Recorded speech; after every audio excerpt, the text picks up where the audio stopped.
the dollar dances on our asses!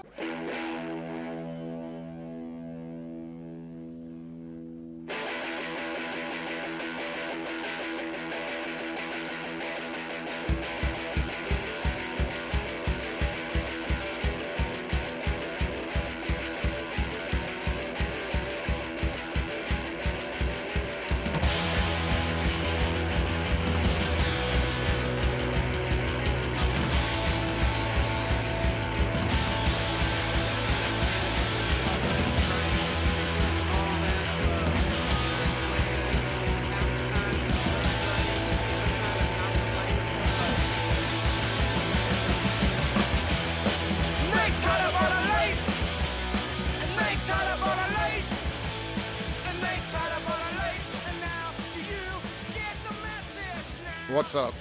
Good morning. How are you? I don't know. Shitty as usual. What's going on?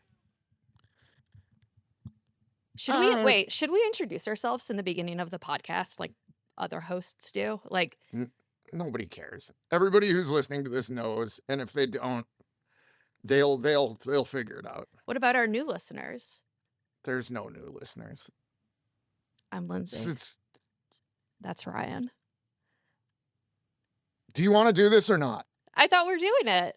Yeah, well, stop with the bullshit and let's get into it. Go ahead. Sorry, I'm trying to be professional. Yeah, very professional to interrupt me to do your fucking bullshit intro.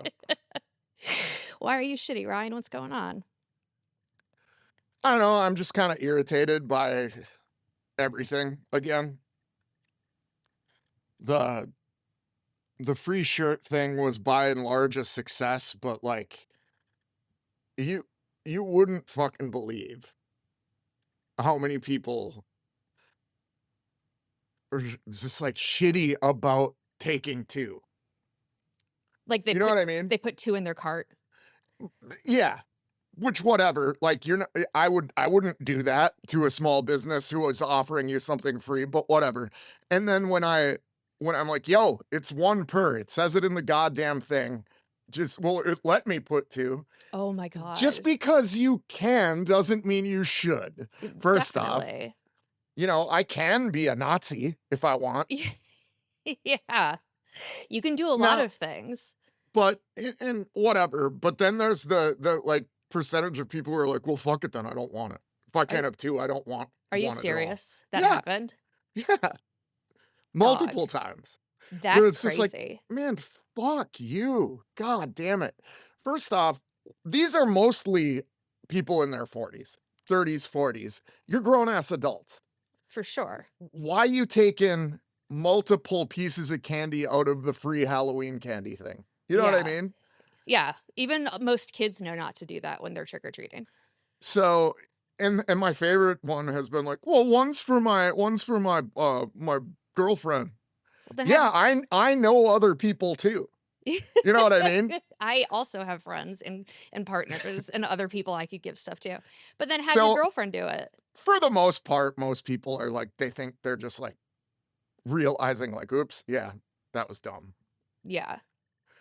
But it's the other ones where it's like, have you not gained anything from my output of like being a decent person? Right. No.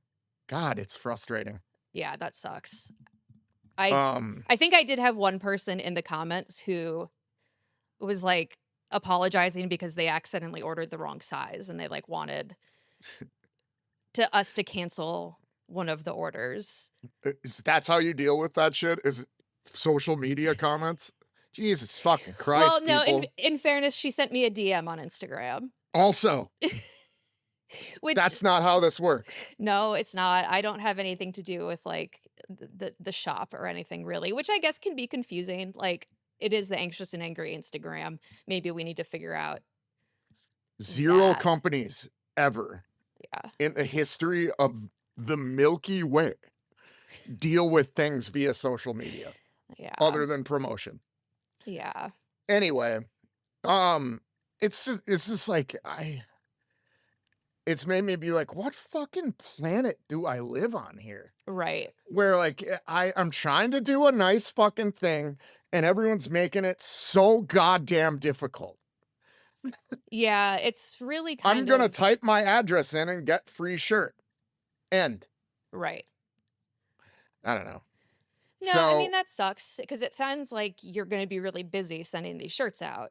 It sounds like a lot of people. we Uh, will be, whatever. It doesn't matter. The other point of this is that there's about 2,000 of them, right? right. So far, I may be talking about 15 people. Right. So by and large, By and large, everyone, thank you. You're cool. yeah, let's be And even nice. some of the people who just sort of fucked up but you should be shamed That's because true.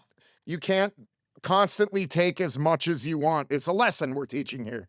Stop trying to take everything so that you can have more so that other people can have less. That's shitty. Right. The second thing that's bothering me is there's just someone that I work with that Is it me? I just don't think I want to work with anymore. And it's sort of the same thing Mm-hmm. where I don't want to have to, if I have to explain loyalty and explain how to not be shitty to people that are like trying to help you, Mm-hmm. then I guess there's no path forward here. So it's just one of these, like, I've just never seen an entity constantly fall for the carrot on the stick that the music industry is trying to fucking dangle in front of them. Mm-hmm. And it's just, I realized, I was like, I just got to start like chopping the head off of all of this shit and being like, I wish you the best, but like, not here. So that's the thing that Kevin and I are sort of pondering and kicking around right now. Is there any additional like context you can give about what you're referring to, just to like paint a better picture of it, or is it No, just a it's general? it's not for the public. It's just something that I'm kind of dealing with. Got it. I mean, that Um, makes sense. because I'm not trying to put anyone on blast here. I'm just saying there's a certain code of ethics that you should have when you do business with your friends. Oh, for sure. Absolutely. And several times said code of ethics has been at the very least like tiptoed over the line. Mm-hmm. And it's always just been like, yeah, but like I don't know. I don't really see a way forward where it's Yeah. like I've just completely lost respect for someone. So Yeah. And that doesn't make you feel good. no. So that especially when it's like I've overpaid everybody that I work with True. Yes. for what they bring in. My whole thing with this was to make sure and that the bands are very well paid, treated fairly, given individual attention, not billed for all of the work that we put in out of like I remember Modern Life is War hit me up and they're like, "Hey man, I just got a statement from Kings Road and like they charged me like $150 for art fees for creating mock-ups and stuff." And I'm like, "Well, yeah, I mean, you're signed on to Walmart, the merch company." Right. Yeah, what do you Like, expect? but they do that. We don't do that. We don't charge bands for all the extra little work that we put in. Right. So, and any of the bands we work with right now, Mm-hmm. if you think going to a giant like corporate bullshit company is going to benefit you, I think you're in for a very rude awakening. For sure. And I think We have here a very loyal base of people who like to support, and like there's all this does is add more middlemen reaching into the pot and taking it out when it's completely unnecessary. Yeah. So this is what I mean when it's just like whoever's giving you advice right now, fire them. Yeah. Yeah. And I think the carrot on the stick analogy is really good because of course, a bigger company, whether it be a record label or a merch company or whatever, can offer something seemingly bigger than what you're offering or something a little shinier maybe to like get you to come over to them. But then at the end of the day, when you get that bill, you get that fucking $150 artwork fee or whatever. It's a kind of like a bait and switch. So, for people who don't know about music business shit, like this is a very like it's broad and it's not specifically this, but I'll give you an idea. The traditional label like structure is label gives you an advance. So I'll tell you what ours was with Epitaph. We got $20,000 to make In Desolation. The second record, we were supposed to get $25,000. And that's a lot of money. We spent it all on the record. Of course. The second one, we were supposed to record with Brett Gurwitz, but he backed out the last second and threw us in. And he actually spent like $50,000 on that shitty home record. Pet the dog. He's fine. Anyway, so in turn for that advance money, you get between 20 and 22% of profits.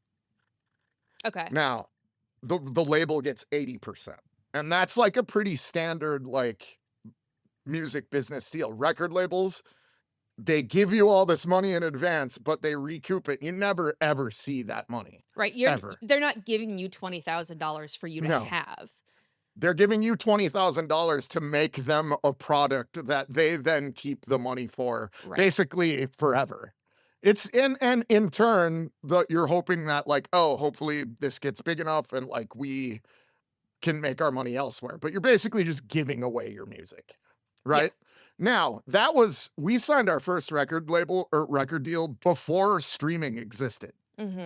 So what that did is now it kicked streaming revenue into licensing, which they somehow got like 90% of whatever they licensed. I don't know. I don't know what we're just saying.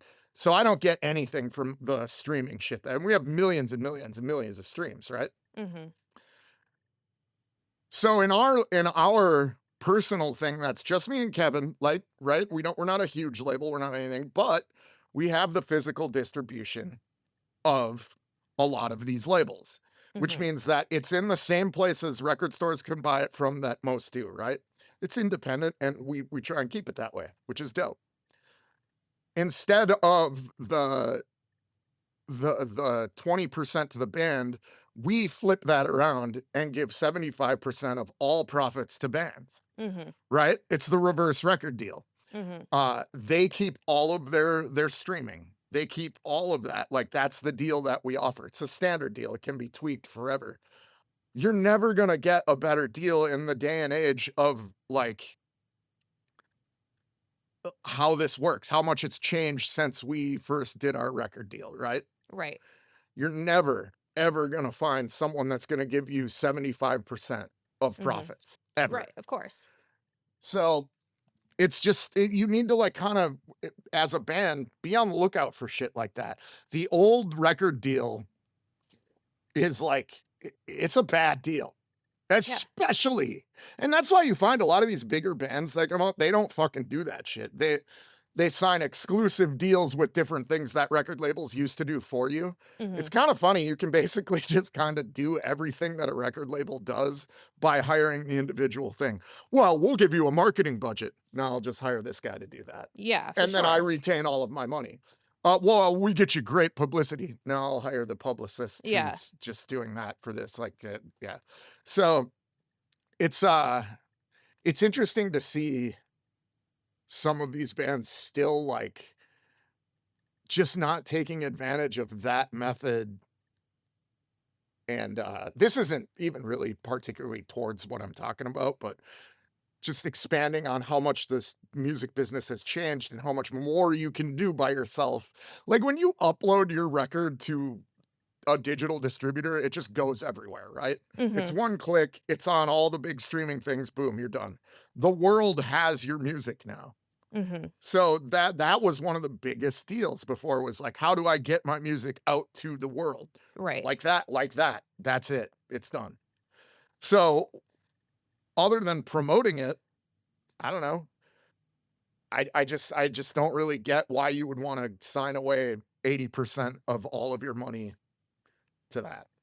I mean, that makes sense. And maybe it's good for certain people who like, I'm not talking shit about everyone that tries to do that, but like, maybe this is just me being an old man, but I just don't understand why. But I spent my 20s actually traveling around, you know what I mean? Like building my own thing. Mm-hmm. So maybe that's where it's different, is like I have my own grassroots thing that I built out of the actual love for the music and hatred for normal life that enabled me to maybe think the way that I think. I don't know. No, I think a lot of people think like you. I mean, Tim Barry's a great example. Not so much with like the record release, because I think he still releases like through Chunksaw or whatever. But He does, but he probably has a 50-50 deal with them, I'm which sure, is like, yeah, yeah, like that. Chunksaw is just like us. They're yeah, they're just like a couple of people that are like, they love music and they do shit for their friends. right. But for his like for a lot of the shows now, like for Novemberfest and like for the record release show that's coming up, he at some point said to me like, I don't need like a somebody to book this for me. I don't need Right. somebody at the venue to promote this. I have Instagram that has more followers than they do. So now, like Novemberfest, for instance, when we book that, like everything is done through like him and the musicians playing. Like we handle everything. We bring we bring the water and the food to the venue if we're going to eat. We promote it. We have, somebody makes the artwork. We put it up on our Instagrams. Nobody else gets their hand in that pot of money because there's no need to at this point. You can do it all yourself. And Tim and I both share a thing of like, yeah, we've been in bands that were on labels, big labels. And maybe that gives us a boost. And I get why it's alluring to younger people, or like to be like, oh my God, I can be part of this thing. But Mhm. you're right. Like he likes music, I think, in the same way that I do, where it's like, I like the lifestyle. I like the human connection with the people that like what we do. Yeah. And I don't like when people get in here and try and turn it into like a money-making thing. Right. I like when I'm directly supported by the people that love what we do, you know? Yeah, of And course. him doing that show out there for free is so fucking kick-ass. You I should love it. come. It's going to be so fun. I can't wait. Yeah, I don't. It's When is it? August 1st. Yeah, I can't go. We're leaving for tour right after that. Oh, well, if anybody listening is going to be there, hit me up, let me know. It's going to be very cool. It's very cool to feel like you're doing something in your community, because I think booking shows kind of goes along with what you're saying, and Live Nation venues, and when you go play somewhere where they're like, okay, well, security gets this percentage and merch sellers get this percentage and we get this percentage, and on and on and on. And just having a show in a park in your community where families can come, because I know we've talked about this before. The other thing with touring being so expensive, it's also on the other side of people wanting to go to shows. As our fans get older, they have families, they have kids. If they have young kids, they either need to bring the kid to the show or they need to get a babysitter. So now you're paying for maybe a babysitter. If you want to drink, maybe you're paying for an Uber. You're paying for 2 tickets if you're going with like, husband, wife, partner, whatever. Drinks, like everything is so expensive. And then if you also add in the cost of, if tickets have to be high because everybody's getting a percentage of the tickets, somebody needs to make money. It's not going to be a winning cycle. So to be able to do something where it's free, they can come, they can bring as many people as they want. Like you can sit and have a picnic, like whatever I think it's a cool idea. And I think it kind of aligns with what you're saying, where everything just gets watered down the more people you work with. And at the end of the day, you're not going to have much to show for it, most likely. Yeah. And again, it's not to throw shade at people that decide to do things a different way. Go ahead. Like, Absolutely. I would never tell someone what to do, ever. Like that's a thing that like I'm just not interested in. But based off some of the choices that I see, it's just like I can't get behind this, man. Like Yeah. I just I don't want to hitch my wagon to this fucking pony anymore, you know? Yeah. I mean, if Taylor Swift can get screwed out of, you know, in her record deal, anybody can. So just remember that. Yeah, it's just I don't know. And I'm sure someone could poke a shitload of holes in whatever it is that I'm trying to say. Well, yeah, But nothing's perfect, but I haven't written this out and done the science. I'm just going with a gut feeling of like, you just feel like something's wrong and you do what works best for you. yeah, absolutely. And like you And that's said, kind of maybe it's I not don't best for everybody to do it this path. Maybe there are people who don't want to put the time into promoting it themselves or booking shows or whatever, and that's where other people come into play. But that's not going to be the case for everybody. And I feel like you're just saying there are other options than going the route of the record label route. in using corporate money and it's Yeah. blood money, man. Yeah, man. I don't know. As I've gotten older, being like, I remember when we first did the Epitaph thing, it was a very jarring experience for us. And we Hmm. thought about it like internally, like there was so much like people like in the band, like, I don't want to fucking do this. I don't like this. Hmm. I feel disgusting doing this. I was like, I do too. I don't want to do this either. Like going to South by Southwest and shit, where it's Dude, just like, I don't want to play for these people. that was I so and rough. I didn't even really know what South by South. I thought it was a music festival, but it's a music festival specifically for industry people, Yeah, right? it's Gro- awful. Gross. I don't want to do that It gets worse ever. every year. Yeah. Um, so I would seriously, and I think about this, I'd rather go play at 200 cap bar rooms, venues, all ages places, show spaces that I book through a person that loves music and loves like independent music the rest of my life Yeah. than ever be on a tour that's like Live Nation venues again. Ever. Agreed. Agreed. So that's kind of why I'm like, like, it's gotta like align with people that feel the same passion that I do about that.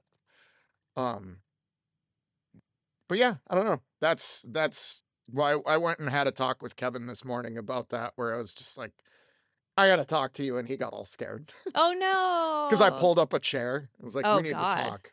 Oh God. Why would It's you like, do that no, to Kevin? because I thought it was funny. It And he was was just funny. sitting there on his computer. Yeah. And then ugh. But I was just like, I've sat on this for a few days and I thought about it because I'm also one who tends to react to things a little emotionally. And I realized that and I was like, sit with it. Just think about it before you like flip out and make a decision about anything. So, Hmm. um, but yeah, I don't know. Well, you mentioned Blood Money, which reminded me you saw the musical. I did not. And here's why. Oh I no. was getting ready because we were going to deliver t-shirts and then go see Saw the Musical. And Lindsay calls me and goes, there's blood all over the floor by the litter box. Meaning one of the Oh. cats was bleeding. So she's like, it's like the only appointment is now or Wednesday. And I'm like, well, fuck, man. I can't fucking feel good about going to see this thing if the cat's potentially gonna Bleed be out. die. I don't Yeah. know, to be honest. So, and of course it's her cat, the most dramatic fucking like sensitive. We left once for a vacation, came back and the cat had ulcers the size of dimes in its mouth because it was stressed out. Aw, baby.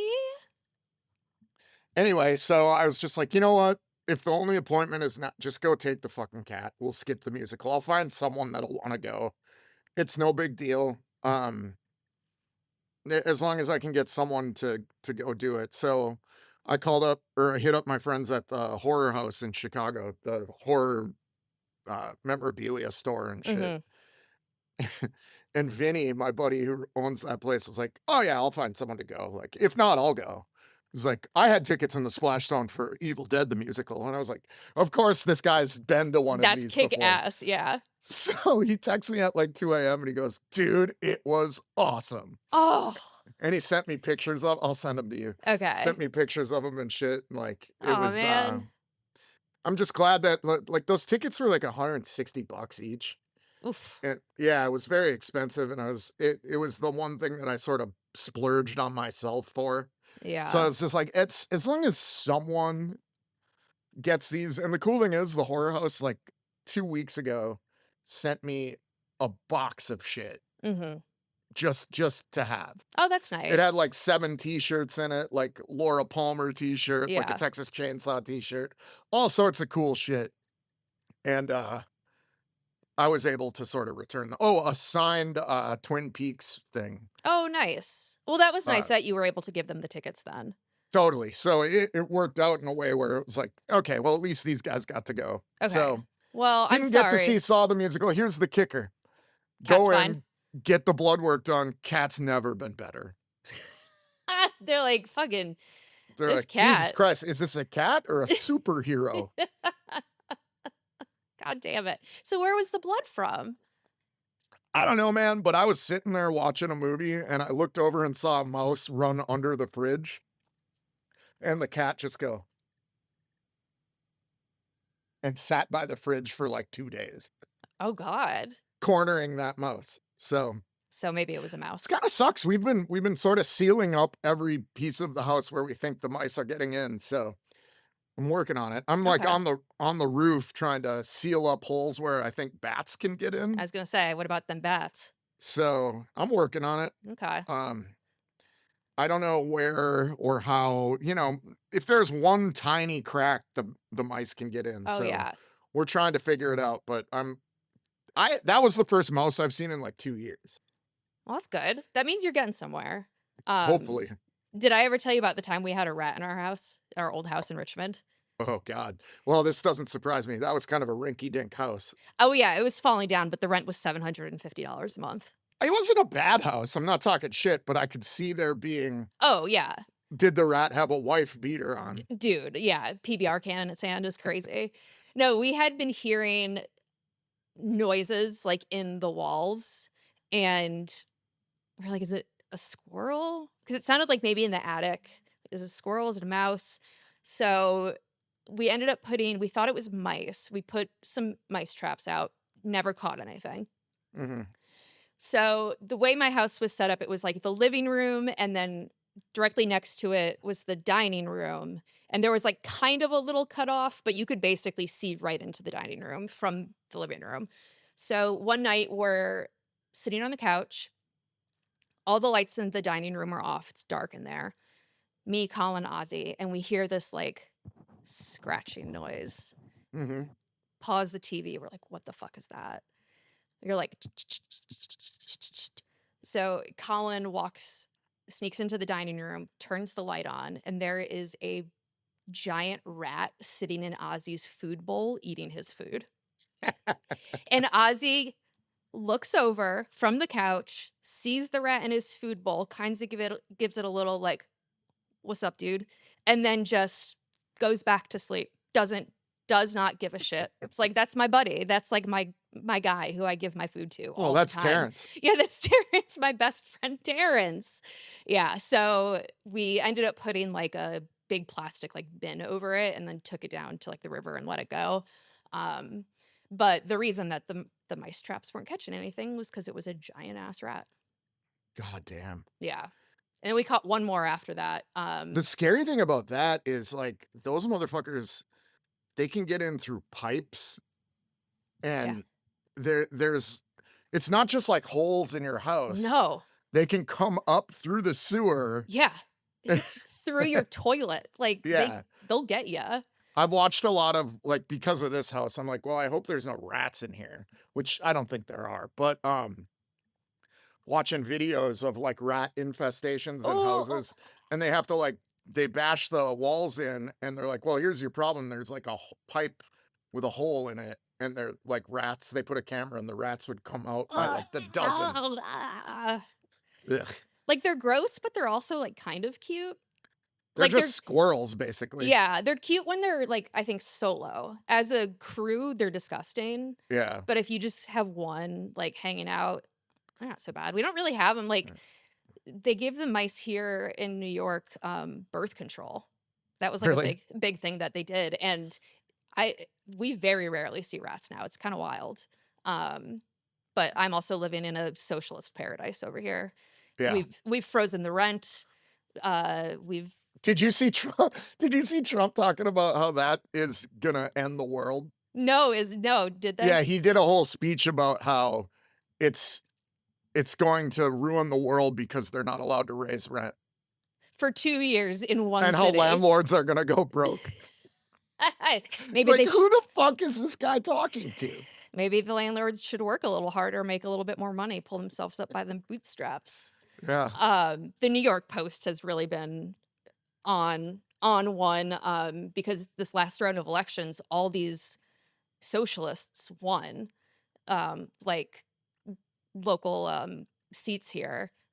Basically, anybody Mamdani endorsed won their election, and the New York Post is just like fucking losing their mind about it. And the last thing that I saw was they opened up all the city pools are opened up now, and Mamdani did like went to one to like officially open it up, and everybody cannonballed into the pool. He did as well. He was wearing his like suit, and he jumped into the pool with everybody. And the New York Post put a picture of him on the front page and says like, Mamdani opens pools and breaks dress code while doing Yeah, I it. saw that. I saw that. Dude, come on. It's like, if everybody else has to wear a bathing suit, why don't you, Mamdani? Like, that's what you're gonna get him on.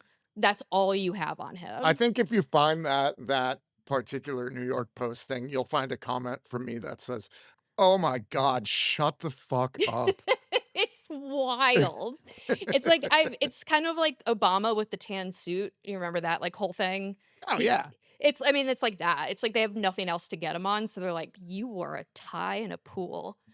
Fucking awful. Yeah. It's But madness. it's madness. Everything else is great here in New York. Went to Coney Island this weekend, which was cool. Did you get a Nathan's hot dog? I didn't. I did get ice cream. The last time I went to Coney Island was with Colin, and we got really high, and I bought him White Castle for the first time, which was so fantastic. You ate what? White Castle?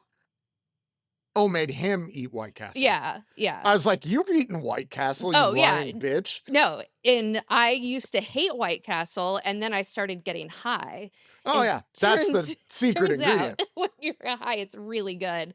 They made movies about it. They did. It turns out that's a documentary.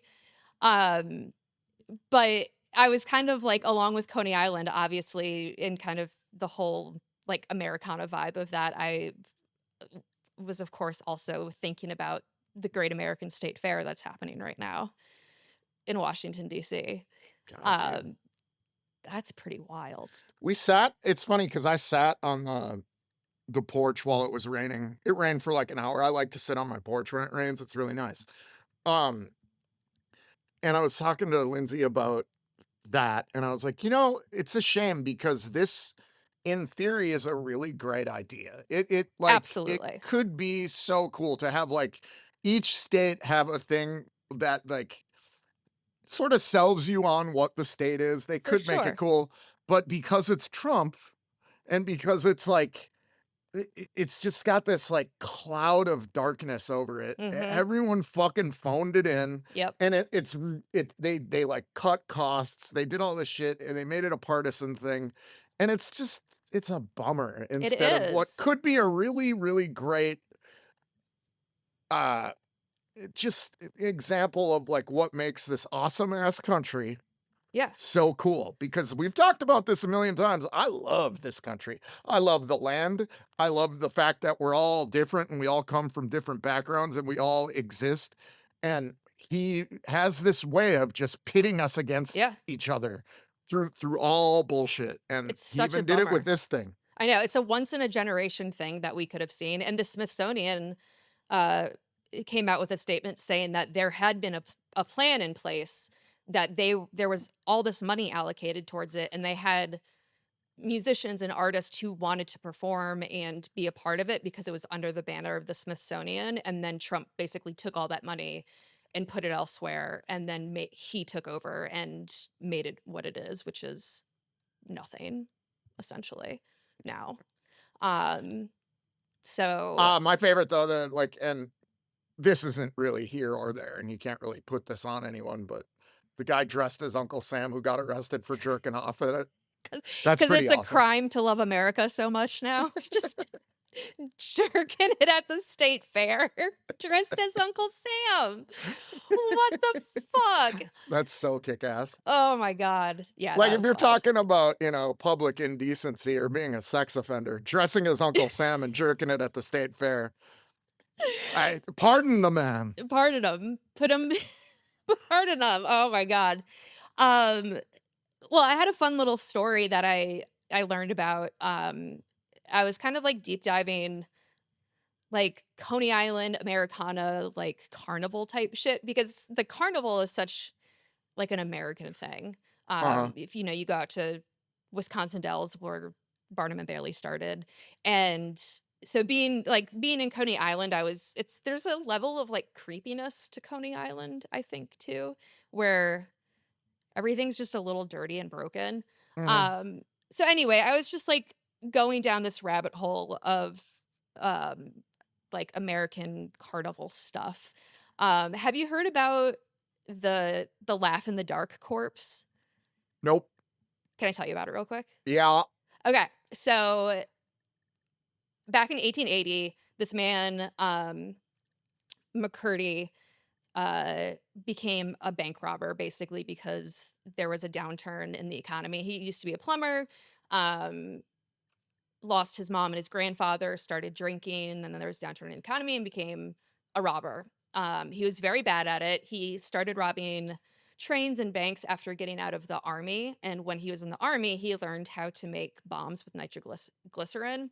So he started using the nitroglycerin to try to blow up safes and trains, but he kept doing a really bad job. Like at one point, they tried to rob a train that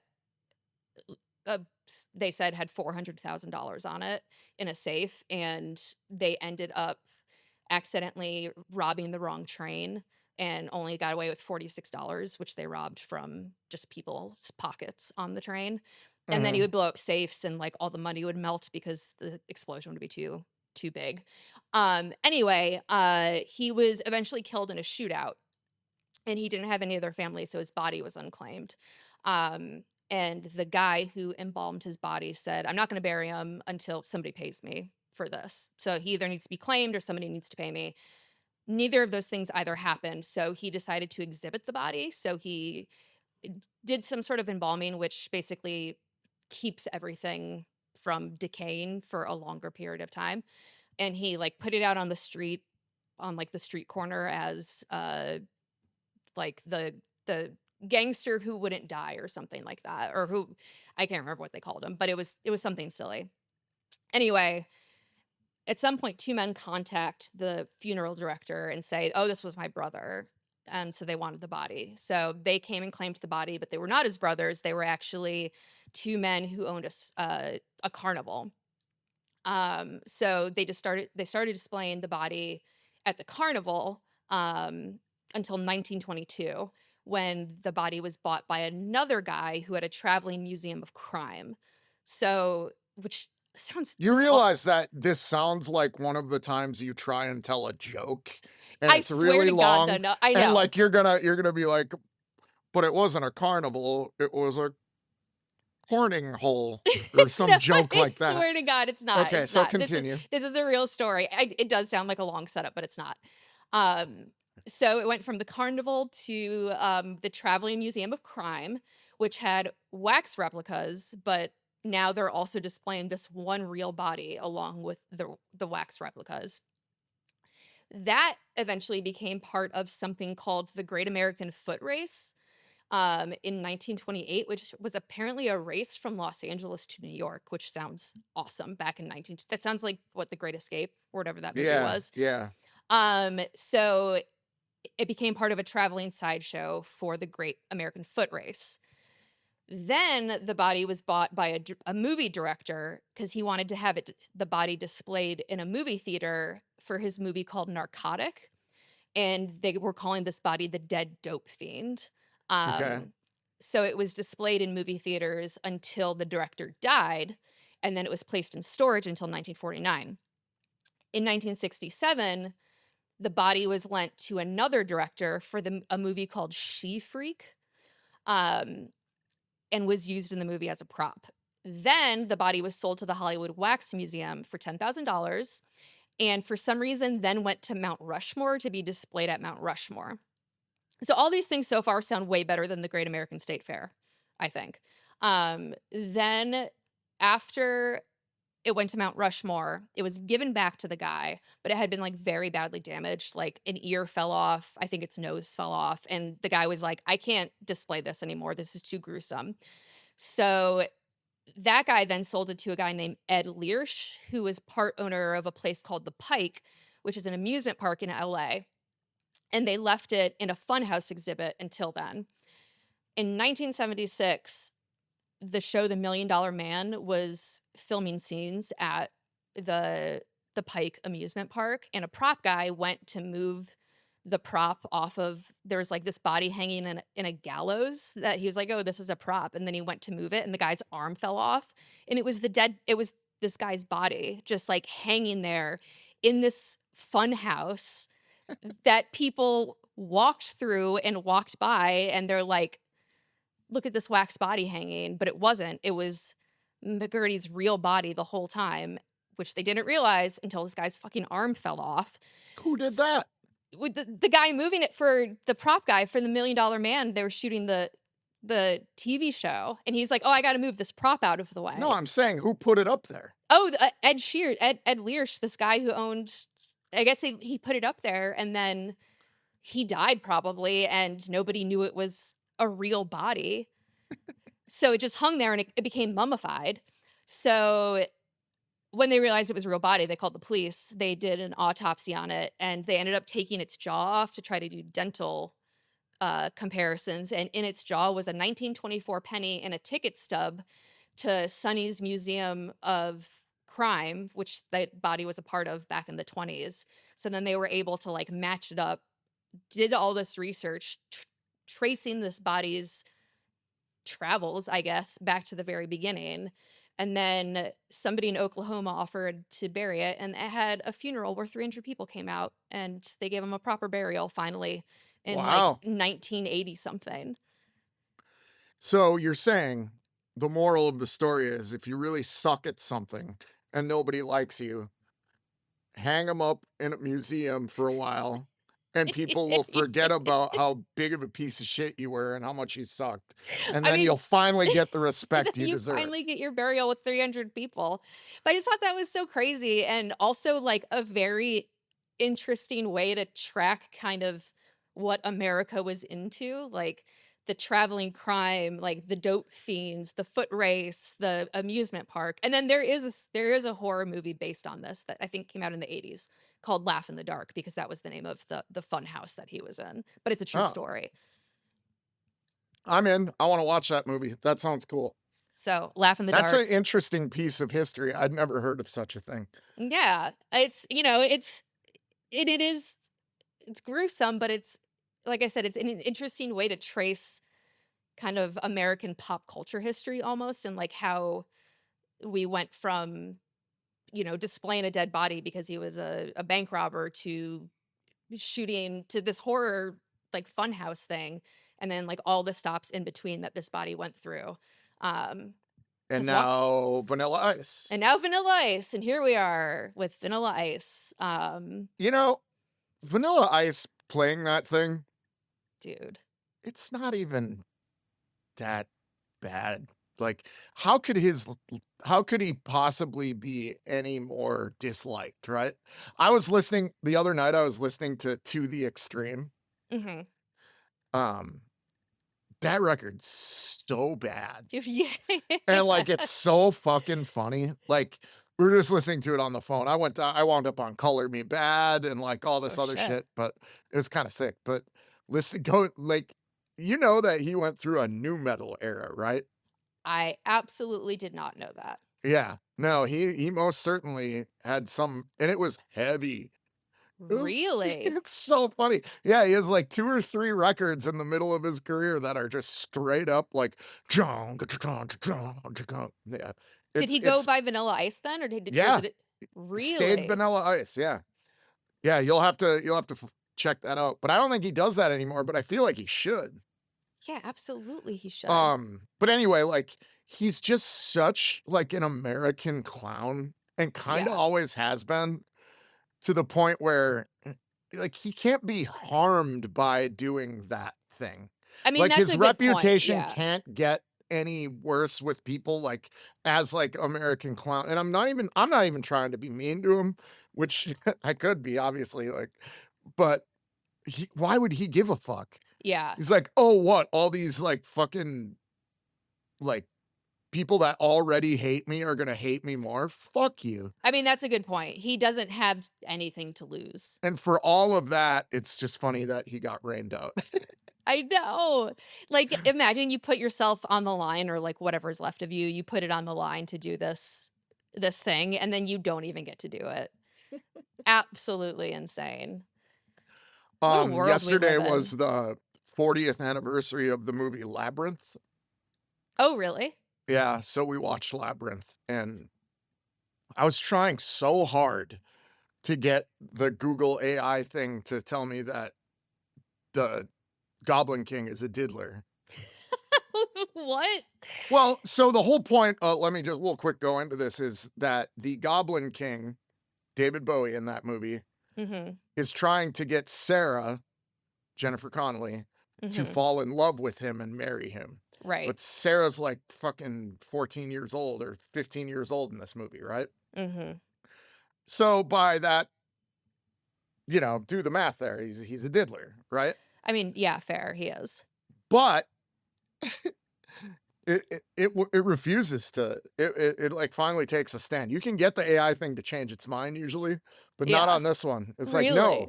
He said that the thing that you're missing is that everything that happens in that movie in the Goblin King Labyrinth Kingdom is in her own head. So therefore, if it's a made up figure, how could it possibly be a child molester? I don't think that matters. I would say that doesn't matter. Yeah. Are we being too woke? I don't know. I'm mostly just being an asshole. But anyway, so if you do watch that movie, which I think you should, it was panned by critics when it came out because it was too dark and too like adult themed for kids, but it's puppets. Yeah. So like there's a weird like, who is this movie for? Yeah. And it like apparently broke Jim Henson down because it was such a failure that like he got super depressed, but it gained like massive cult status as it went on, Right. So, and it became one of the most beloved movies that he ever made, which he did know before he died. I was gonna ask if he knew that before he died. That's a really good thing. But anyway, so I've always loved that movie, but I never really remembered how it ended. And sure enough, it turns out that it all was in her head. None of this none of it actually happened. And in the very first scene in the movie, every character that you run into is in her bedroom, like as a stuffed animal or a picture, or like it's all just they're all there. It's been so long since I watched it. Unless you're looking for it, you don't notice it. I'll have to rewatch it. It's the very, very first scene where they're in her bedroom. You can actually see up like, oh, there's Didymus, or Okay, so Who I collectively, believe that's his name, the dog that rides the sheepdog. yeah, I think it's His name's Didymus. Didymus, I think, but he is the best character in that movie. So collectively, we need to listen to Vanilla Ice's new metal albums. Yeah, they're the ones in the middle from like 1998 to 2000, early 2000s. We need to watch Laugh in the Dark about this dead body in the funhouse. It's spelled Laff, by the way, Laugh in the Dark. And then we Oh. need to rewatch Labyrinth. I think you should, like, we made sure to watch it yesterday because I was like, it's the 40th anniversary. I really want to make it a point. So like, let's like work while we watch this or something. Mhm. But I fucking love that movie, man. I do need to rewatch it. It's been so long since I've seen it. It's scary. I think I remember being scared of it, and that's maybe why I haven't watched it again. We were like, how do I make like a show my love for Labyrinth by making an Off With Their Heads t-shirt? And But do you know uh-oh. the Fireys? Do you remember the Fireys? They're the ones that like Jamaican things that pull off their own heads. Oh yeah. Yeah. And they sing a song that's called Chili Down with the Fire Gang. So I was like, Fisher kind of looks like one of those things. So I'm just gonna make a picture of Fisher in my like black and white style, like I did for your t-shirt with the Yeah. OWTH on Chili Down with the Fire Gang. Dude, that's sick. I like Yeah. that because it's like it's not a joke that only you would get, but it's like It's pretty niche pretty enough. niche. Yeah. That's cool. Also before we go, yesterday was also the day that we just decided, because Lindsay and I went and saw the previous Jackass movie in the theater during COVID. So we went and saw the final Jackass movie yesterday. Oh, it came out? I thought it came out this week. Now it's out. Oh shit, I gotta get tickets. It sucks. What? It sucks? Yeah, right? What do like, you mean? So first off, I kind of thought they would, I get it, they're old, but they do have younger people. Yeah. I'd say half of it is archival footage. Oh. I Yeah. mean, Right? uh, You know how they always do the fun intros? yeah. Superb. Great intro to it. Had me laugh. And mind you, I was laughing a lot, but this one relies very heavily on poop. Oh, I don't like that. That's not so much for me. It's kind of the grossest. Oh, that's kind of a there's- bummer. And I'm not saying it's like, we were laughing. Me, Lindsay, and I, and the one other guy in the theater. Oh no, it was just the three of you? Which is really funny to go see Jackass by yourself. Oh, yeah, that's very funny. And anyway, there's some funny bits, but like we kind of noticed like why, oh my God, Rachel Wolfson doesn't have a single bit in the whole thing. Really? I was like, why would you do that? Like you can't write one thing for each person. Yeah. She just stands on the sidelines and kind of laughs the entire time. Not a single bit in the whole thing. Huh. There's Bam is in it. I was but gonna it's ask, Also old Bam's back. footage. But isn't he in it in present day as well? Like No, they're like super fighting. He allowed archival footage, but didn't want to be in it. Oh, I thought they were Um, like back on good terms. Anyway, Yeah, so I don't know. It was in a way I was kind of bummed because I was like, this is the grand finale. Like, it's yeah. like it Oh, just, yeah. That's my review. I remember I try and do a immediate feeling when we walk out, and we both agreed on 2 out of 5 okay. because it's worth seeing. You got to Yeah, see of it. course. It's history. If you grew up with It's it, so dumb. yeah. And I know it's dumb, this ow my balls kind of Yeah. shit, but like there's a lot of funny, like get hit in the nuts humor. Do you know who loves the Jackass movie? Who? Colin's parents, Wendy and Adrian. I've never seen two human beings laugh as hard as they laughed watching Jackass with us. I mean, in tears, these two older English people. That's funny. Yeah. I mean, it's funny that the shit they do, you got to let your guard down and just be like, this is so stupid. Yeah, definitely. And and that's what it is. They do the I don't know if you know, but the thing that kicked off Jackass was Johnny Knoxville shooting himself Oh, with a yeah. handgun. Yeah. Like, they Mhm. never showed it before, but that's, like, the opening scene of the movie. Oh, wow. 'Cause you Okay. actually watch him shoot himself with a handgun, God which is damn. yeah, which is wild. I the funniest part about it is, you know those robots that everyone has now? Yeah. Like, Rizbot and, like, Yeah. they have one of those as a new character. Okay, I think I saw that in the preview. And And, it like, gives the guy it gives a it puts prostate a exam, prostate yeah, exam, yeah. with peanut butter for lube, which is disgusting, Gross. but, the robot being, like, a jackass character is very funny. I like Yeah. that idea. Okay. I It, mean, I'll like, still talks shit in the robot voice. oh, that is very funny. I'll still see that in theaters. I'll get Oh, of really course. high. I'm not, like, never wanna say don't go see something. I just say temper your expectations and just enjoy it for what it is, but, Okay.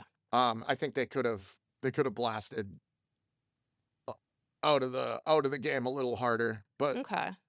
I feel bad saying that because it's like, Yeah. "Do more, Do you more to guys." I'm hurt like, yourself for yeah. me. Um, I have a quick movie review. It'll be very quick. Have you seen the movie They Will Kill You? Not yet, it's on the list. Worth it? It's I was surprised. I did not think I was gonna like it as much as I did. It did not go where I thought it was gonna go. 'Kay. It had a nice little surprise in there. So definitely worth it. I would say watch it. Watch it quick. It's good. Do you like Kyle Gallner? Who's that? Kyle Gallner is the guy who he was the cop in Strange Darling, like the main character in Strange Darling. Did you see that I movie? didn't see that. Let me look Oh, him up. wow. You'll recognize him because he's kind of his whole thing is like basically any movie he's in, he makes everybody good. Okay. And he was in Smile. Yep, but very briefly he was in like Okay. um Yeah, I know who this is. but anyway, so he's in a new movie or I don't know if it's new but called Carolina or something. Carolina Okay. with I forgot her name. Carolina, Blonde woman. Carolina with What's her fucking name? Samara Weaving. I love Yeah. her. She's great. So that we watched that one and another one where I was like, God, it's kind of a 2 or 3 out of 5. It could have been so good, like a Bonnie and Clyde type thing. And Yeah. she just says one line in it that just killed it for me. She looks at him and goes, "Let's rob the whole world." Oh my God. Okay. Like, Yeah. come on, man. Ah. Because Well, I love a good crime love story. for Like sure. that's and I think deep down in everyone's heart, we love the idea of just finding someone you love, guns blazing, and fuck everything. And they kind of did that, but like didn't quite work out. All right. So you said But two out of watch 3? it. 3 out of 3? 3 out of 5? 2 out of 5? 2.5. Right Same down with the middle. same with Jackass? Jackass more of a 2. Okay. I'm interested to hear how you like They Will Kill You. Let me know. Yeah, no, for sure. Okay, so I gotta get going. But Okay. you said what are we talking about on Thursday? The all of our lovely listeners wrote in to tell me about red flags that they saw in a relationship that didn't make them break up with the person. Like they should have left that person for doing this shitty thing, but they Okay. didn't. So I have all the times people were shitty to the people that listen to this podcast. And we can certainly I have a few stories that I could certainly add to that list. All the times what are you talking about? All the times that people that listen to this podcast, someone was mean to them in a relationship or shitty to them in a relationship. Oh, okay. Cool. They've given us those examples. So we're going to go over that. Yeah, that's what we got. I say we just rip through that next episode and let's see. I don't know if you're in the Illinois Quad Cities, Chicago, Madison, even St. Louis. I think it might be wise to rip over to Dixon, Illinois this weekend. Petunia Fest? Petunia Fest. Fuck yeah, Petunia Fest. One of the nights in Petunia Fest is the Gin Blossoms are playing here. What? So that's the rock and roll night. And not only can you see the gin blossoms, but you can see all my pals, local bands. I love that they do this. They have like a headliner, and then they put all the local bands in town before them. Probably one after too, which is really funny. But it's just it's in the middle of downtown. It's a really good time. It's a good way to see It's a great Dixie. time. But yeah, the gin blossoms. I want to say that's Friday. I could be wrong, but on top of that, we will be selling vulgar display of poutine Oh shit, it's back. at Petunia Fest. Fisher's coming out and setting up, and he's gonna be fucking selling his poutine to the Petunia Fest people. So you can come out, you can grab a poutine, you can fucking see the gin blossoms, you can kick it with us, and I don't know. Like I said, this is where it's like worth making the trip for. Why It's not? really fun. Colin and I have gone all the way out there for Petunia Fest. There's and it's across kick-ass. across the river. There's a carnival. All the other fun thing about it is where the outdoor stages and all that is right in the middle of all the bars too. So you can like walk in and like Yep. hang out with people at the bars, play bar games, darts, pool. Walk back out, see all the old folks in their lawn chairs, and Yeah, it's it's a very great time, small town festival, and it's very fun. Highly It's recommended. Americana at its like peak right here. This is a celebration of rural America. It's fucking awesome. So, yeah, Petunia Fest. If you're around, come on down. Like, let me know if you want to come. There's hotels. If you need to set up a tent, I guess you can in my yard. Cool. Prefer you didn't, but hey, I'm not gonna stop you. But yeah, so Petunia Fest, put that on your radar. That's I this guess coming that's weekend, it. which is July 4th weekend, right? July 4th weekend. We will talk to you again before then about red flags. And I think Lindsay and I both here have at times in our lives been more red flaggy than you could have possibly imagined. But Not me. I'm sure we have. Yeah, for sure. A little look inside yourself and admitting that you've been kind of a dipshit. Okay. There ain't nothing wrong with that. That's true. It It's all shows about- growth. It does. Don't worry, I Googled it last night. It said that because you're obsessed with shit that happened 20 years ago and you can't let it stop, it shows that you've grown up, which doesn't make total sense. No, that doesn't at all. But hey, It's you know, the if it's opposite. the first thing an AI chatbot tells you, it's got to be true. All right, everyone, have a good week. We will talk to you on Thursday.